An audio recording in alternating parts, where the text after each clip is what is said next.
Hey, what's up everyone, and welcome to today's video. This episode will guide you through the issues of the New Mutants published by Marvel Comics in 1984. Issue number 13.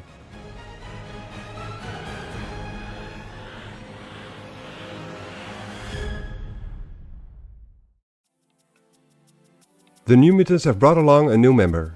Amara Juliana Olivia Akia has arrived in the United States, and more specifically so, in Salem Center, New York, the suburban township which is home to the Xavier School of Gifted Youngsters. She's being introduced to Professor Charles Xavier, the mutant known as Professor X, and teacher and mentor of the young members of the team, and headmaster of the school. Ever since the manifestation of Amara's mutant ability, it has been clear to everyone involved that she could use help in gaining control over her newfound powers.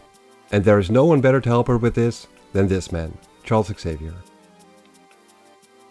Amara is honored to be welcomed by Xavier and expresses this to him. She also asks him if he is, like her, a mutant as well. He tells her he is, and that this is one of the main reasons why her father has placed her in his care for now. He invites her to come with him for a walk through the mansion, so that they can get acquainted with one another. As the two of them make their way down the hall, Danielle says that it will not be easy for Amara, since she's been confronted with an outside world now which is vastly different from the city that she grew up in. That city of Nova Roma had been stuck in time from around the 1st century BC, so there are a lot of unknown things coming Amara's way in one big leap.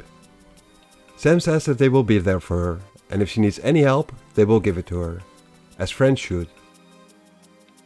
Amara asks Xavier what exactly is a mutant, and he tells her, by using both his voice as well as his own powers, that every mutant is born with extra human powers and abilities.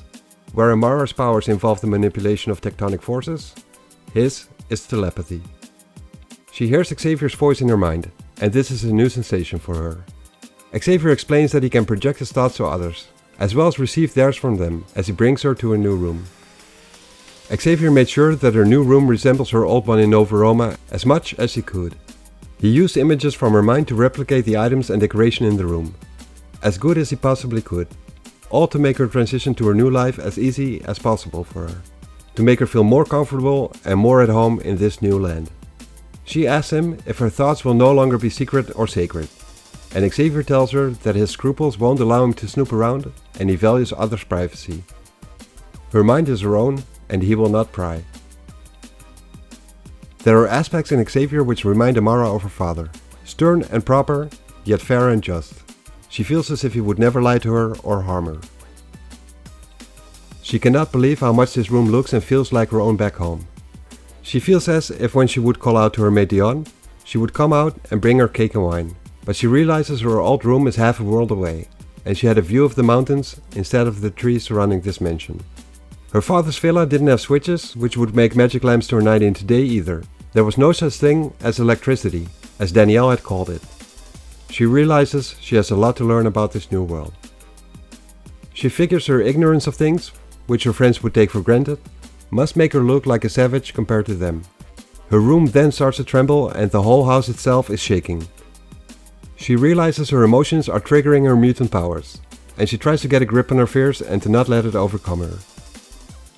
Xavier could sense a flash of panic from Amara as soon as the tremor began, but they are both subsiding now. He was about to intervene and use his psi powers to calm Amara, but luckily he will not have to be doing that.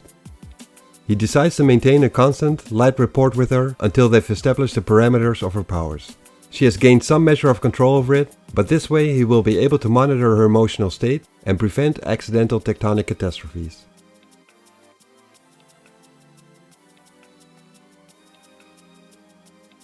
The rest of the team and their dance class teacher Stevie Hunter are enjoying a barbecue outside, and Xavier joins them right there. Rain asks Miss Hunter if she needs any help with carrying the meat to Danielle, but she only tells Rain to just call her Stevie. Danielle is mocking Roberto a bit and trying to trick him into helping her with cooking the food, but he tells her that she'll be risking food poisoning that way. He would rather take the easy route of ordering pizza or Chinese food, but Danny tells him to learn how to cook already. Amara joins them and she's all dressed up in her traditional dress, where the others are just wearing casual clothes. Stevie is impressed by the way Amara looks and introduces herself to her. She explains what her role is at the school and Amara gives her a formal blessing. Stevie then whispers to the others if they hadn't told her it was just a barbecue. And Danielle said that she said it was a dinner, not realizing Amara would think it to be a formal dinner. Amara herself can tell that she is overdressed for the occasion, and she figures that the others must think her to be a snob or a fool. Roberto tries to make her feel more comfortable by being his charming self and complimenting her, which is noticed by Danielle. She can tell that Roberto's charming words have a positive effect on Amara, and she wishes that he would use words like that on her once. All of a sudden, Amara can hear a sound which resembles the sound of thunder, but it's only Sam using his powers. He has brought sodas for the dinner and notices Amara and the way she looks, all dressed up and whatnot. He thinks to himself he has never seen anyone as beautiful as her and tells her to watch him, as he makes a looping maneuver, planning to show off his next trick. But Xavier then tells him telepathically that this is not the time and place to show off, especially since he's not as in control of his abilities as he would like to believe. Far from it actually, as he's looping far too wide and Xavier tells him to pull up quick before he crashes. But he crashes regardless. His powers of invulnerability when flying make sure that he's not hurt by the crash at all. But Amara is not as lucky, as the bottles of soda break and spill all over her. Sam says that he's really sorry about this, but Amara feels embarrassed. And what's worse, this dress that she was proudly wearing was one of the few things her mother had left her when she died, and now it is ruined by him.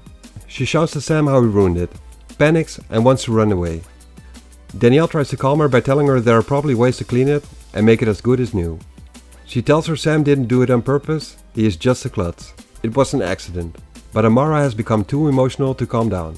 She runs off and leaves destruction in her wake, as the ground starts tearing up below Danielle's feet. She almost falls in the crack in the earth, but Roberto is there to catch her. Danielle tells Roberto that she will be alright, and tells him to catch up with Amara. But before he can, lava spurts out from the crack in the ground and sets a tree ablaze. And she tells everyone to get themselves from cover before the molten rock can burn them. But Roberto, even though he's a small guy, powers up and quickly grabs the trunk of the tree instead, and throws it in the lake over half a mile away. At that same time, Rain transforms and is immediately able to spot Amara's trail, and she is soon joined by Danielle, whom she shares a special psychic report with when she's in her wolf form. The two of them share each other's thoughts, making it easy for Danny to follow Rain to where Amara is. She is huddled up in tears, against a rock in the woods surrounding the estate. Danielle tells Rain to be as silent as possible, as to not let Amara know that they are there. Since Amara ran away, it's clear that she wants to be left alone, so they will just stay there and keep an eye on her in case she needs them. Amara is lost in thought, realizing fully well what had just happened, and that she could have easily killed her friends. Not that she would want to, but she couldn't help herself. She lost her temper, and these things just happened. She wonders if she will ever be able to live a normal life, if things like these will keep on happening. What if her powers will never be brought under control? What if she harms or kills someone? She tries to control her thoughts and to not despair. She knows that Xavier has been helping her friends and has helped other mutants in the past, as Danielle had told her earlier. He must be able to do the same for her, because if he fails in doing so, she cannot live with herself being this dangerous for everyone around her. We then switch over to the headquarters of Project Wide Awake, a federal complex where Henry Peter Gyrick, Dr. Valerie Cooper, and billionaire industrialist Sebastian Shaw have gathered. Sebastian Shaw is secretly the Black King of the inner circle of the Hellfire Club. But tonight, he is here as the owner of companies which are prime contractors for the latest generation of mutant hunting robots called Sentinels. There is irony in this, since Sebastian Shaw himself is a mutant as well. Valerie Cooper is impressed, but Gyrick tells her that they still have to produce a Sentinel that is capable of holding its own against any mutant foe. He then orders the technician to initiate a test sequence. The robot becomes operational and starts to move. Shaw says that every failure is only a lesson and that eventually they will get it right, but Valerie says that eventually may be too late. Gyrick notices that something isn't right, as the Sentinel malfunctions and seems to be going wild. It smashes through one of the walls, and the technician says that a rogue operator has penetrated the command system, thus taking over the Sentinel's movements. Gyrick tells him to do something about it before the robot tears the whole place apart. The technician tells Garrick that they are trying to, but the rogue party seems to have them locked out. All their command programs seem to get bypassed and neutralized. Garrick says that that's impossible, and tells him to cut all outside access to their computers. He tells him to shut down the entire system if they have to, as long as the rogue link with the Sentinel is severed. The technician tells him that it's all no good, because it has switched to independent operation and will keep the orders that the rogue operator gave it. Garrick sees no other alternative than to use the built-in self-destruct option and presses the button. The Sentinel explodes and $5 million have just gone to waste. Garrick is outraged and says that this was an attack on the federal government. He wants the people responsible for this attack, and he tells the technician that he wants the computer that accesses their network traced down in any way that they can, no matter how long it takes. And once he gets his hands on these jokers, he will make them wish they had never been born.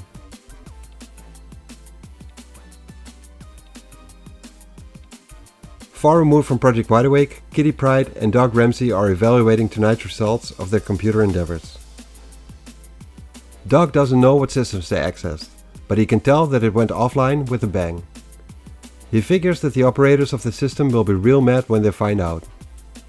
Kitty asks if they will be able to trace the two of them, but Doc says that they used a backdoor and were able to catch them by surprise, something they will probably not let happen again. Doc asks Kitty what she was looking for, and she tells him that she was mainly curious about a big shot tycoon named Sebastian Shaw and the kinky club he belongs to. As she says that, she wishes she could tell Doc the whole truth about Shaw's double life as a mutant, just like she herself is. Her being a mutant and a member of the X-Men is something which Doc is not aware of at all. They joke around a bit, and Doc then says that it's pretty weird how a contact of his on the hacker network gave them the entry code to the Shaw Industries computer system, which granted them access to the Hellfire Club's computer network, and when he tried to decipher Shaw's private executive code, within the first try they don't get access to the club or a corporate system, but to a government system instead. Kitty wonders if that means that Shaw and the government are working together, and if the government knows who and what he really is, or if he's playing the government for suckers. Kitty then mentions that she's hungry, and that's no wonder to Doc, since they have been at it non-stop for hours on end. As they go and grab some refreshments in the form of chips and drinks, they talk a bit about how they team up well, with her being into computer hardware, and Doc having a knack for being able to do seemingly everything with computer software. Doc asks Kitty about her parents, who have been divorced since last spring and are apparently very prickly and are having second thoughts. Doc says that she herself seems to be handling it pretty well, but Kitty says that looks are deceiving. She takes a look at the time and is shocked that it's already as late as it is, and says that she has to run. Doc asks her if he will see her again tomorrow, and she says that he will, after dance class, and she says goodbye. As she leaves, she faces through a wall and gets contacted telepathically by Professor Xavier, who tells her to return to the mansion immediately. She responds to him that she's already on her way back, and she thinks that it's a good thing it's as dark as it is, or Doc might have seen her using her phasing powers. She then decides to cut through the woods, because it will take a lot longer if she would take the regular road home.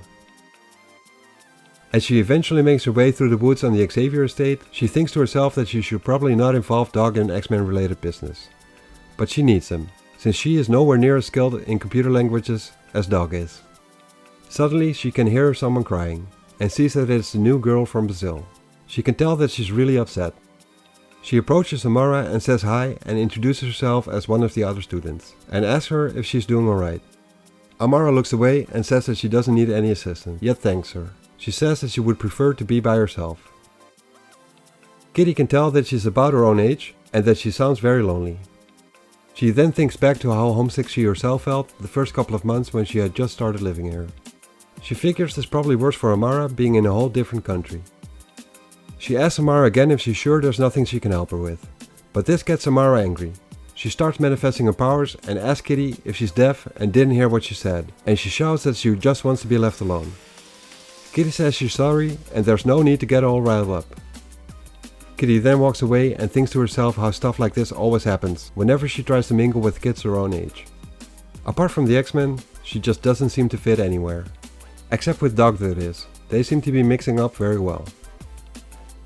As she walks off, she wonders what her clique and friendship with Doc will do to her relationship with the boyfriend Pyotr Rasputin, the X-Men called Colossus. She loves Pyotr, and she wonders what would happen if she would fall in love with Doc as well. She then runs into the New Mutants, who had been staying close to where Amara is, and asks them what they are doing here. Roberta tells Kitty that they are looking after their own, and Kitty tells him, while addressing him by his last name of Da Costa, that from as far as she can tell, Amara seems to be able to take good care of herself. And she adds that they are acting very touchy. Danielle asks Kitty if she's truly surprised by that, with Kitty having made no secret of her not liking what she calls the ex-babies very much. They tell her that that fact makes her sudden care for Amara ring a little hollow. Kitty says that she can take a hint, but she gets told to do better than that, and take a hike instead. At that moment, Xavier contacts Kitty again, telling her that he doesn't want her to delay any further, and tells her to report to his office at once. The New Mutants can clearly tell that the professor is angry with Kitty, and that they wouldn't want to be in her shoes right now. When Kitty arrives at Xavier's study, she gets scolded by him for missing out on a scheduled training session, and this isn't the first one she missed. Even though she has been an X-Men for a while now, the nature and extent of her powers is something they still know very little about. Kitty tells Xavier that she didn't do it on purpose. She says that whenever Doc and her are working together, they get so caught up in it that they tend to lose track of everything else. Xavier tells her that he's happy to see her making friends outside of the school, and that she's exercising her intellect to the fullest extent, but he does point out that when she decided to join the X-Men, she chose to accept certain responsibilities, which go along with that choice. Her teammates' lives depend on her, just as much as her life depends on them. He tells her she must make a decision if she's really up for that responsibility. He then proceeds to tell her that this idiotic little feud between her and the New Mutants has gone far enough. Even though they may be novices, they are certainly not ex-babies, as she mockingly calls them. Especially since two of the members are older than she herself is. Kitty then asks him if this will be all, but he adds that she should think back to how she herself felt when she first realized what she is. The excitement and terror that came along with that realization. He tells her she should help the young mutants, and then maybe she will be better able to come to terms with herself. She leaves the room by facing through the wall, and tells him that she will try, and if he needs her any further, she will be in her room. Alone in his study, Xavier thinks how badly Kitty wanted to remain a member of the X-Men, and to not have to join the New Mutants several weeks ago. He can tell she herself doesn't understand why she's having second thoughts. He hopes that Kitty's roommate Ileana can help her shed some light on the situation, with them being best friends and whatnot.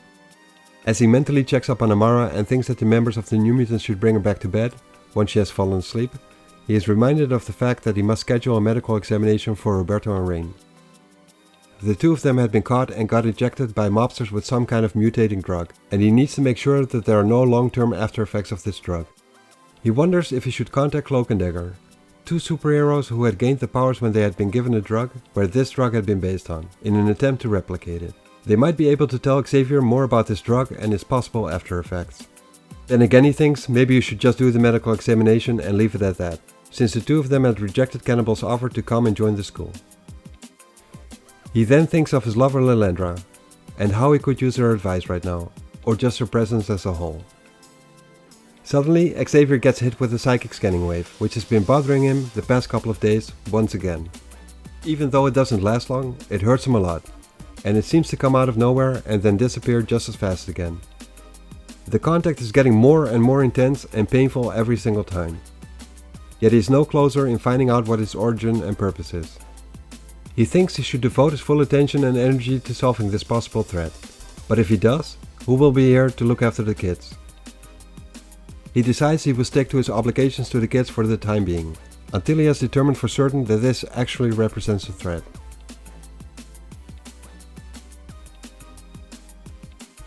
The next morning, during computer class, Danielle can tell that Xavier isn't fully himself, but he says he didn't sleep well and just has a headache. Sam then says that these computers are about to give him one as well. Every time he thinks he understands what he's doing, it becomes clear to him that he actually doesn't. Roberta tells Sam that it's actually quite easy to understand, and Danielle says that that's easy for him to say, since he was basically brought up with computers around him. Sam feels outclassed and gets bogged down on it, so Xavier helps him a bit telepathically and guides him through the lessons step by step. Amara is entirely new to computers and thinks it's all a form of magic. She asks Xavier to explain, and so he does. It takes only a couple of minutes for Amara to grasp what a computer is, and does, thanks to Xavier's telepathic explanation of the device. Rain notices how she picks up really fast, even though she's a barbarian and a heathen savage, which makes her think it's time for her to face the fact that she's as stupid as she is ugly, and is only accepted here because she is a werewolf and not for who she is. Her thoughts are so strong that Xavier picks up on them. He is shocked to find out that she even thinks this way, and wonders how he could convince her of that not being the case at all. After computer class, the kids meet up with Stevie for dance class for the next 2 hours. Stevie can tell that Amara's had training in dancing by the way she moves. Rain tries to one-up Amara by asking Stevie if she could make the moves she can, as she jumps up high in the air and she transforms herself. Everybody looks at her in amazement, and Sam asks her if she's crazy, showing off her powers like that in public. Stevie knows about them being mutants, but other people Stevie teaches do not, and one of them could just be walking in at any given time. Sam asks her how she would explain herself if someone had seen her do this. Amara asks if they have to hide as mutants forever. She asks if being a mutant is something they should be ashamed of, or if it's forbidden. And Rain, sitting on her knees, being ashamed of what she did out of excitement, tells her it is. Kitty tells Sam to calm down a bit, and it's only natural to want to show off every once in a while. At that moment, Doug Ramsey steps through the door, saying that Kitty herself shows off by just breathing. He is here to pick her up, and as she leaves, Kitty tells Rain that it wasn't so long ago that she got yelled at for pulling the same kind of stunt. Sometimes you just have to learn the hard way. Rain says that she should have known better. She knows firsthand what kind of dangers mutants face. Her fellow villagers in Scotland believed her to be a demon and hunted her down like she was some kind of animal. She would have gotten killed by them if she had not been rescued by her godmother, Moira MacTaggart. One would think that she would have learned from that experience, but she got careless and apologizes to Stevie, telling her that she will not be as careless again. Later, in the danger room at the mansion, Stevie is sitting at the control panel while Professor Xavier welcomes Amara to the room for the first time. Stevie thinks about how Kitty and Rain are both flip sides of the same coin. Both of them are jealous, because they see their place being threatened by new arrivals. They are both pretty insecure, and what's ironic about that is that neither one of them really has any reason to be so. She tells Xavier that the room's monitor systems are all set. Xavier thanks Stevie for the info and asks Amara if her new uniform fits her well, and she tells him that it fits her perfectly. He's happy to hear her say that, and then proceeds to tell her that the most of her training as Magma will be taking place here in this room.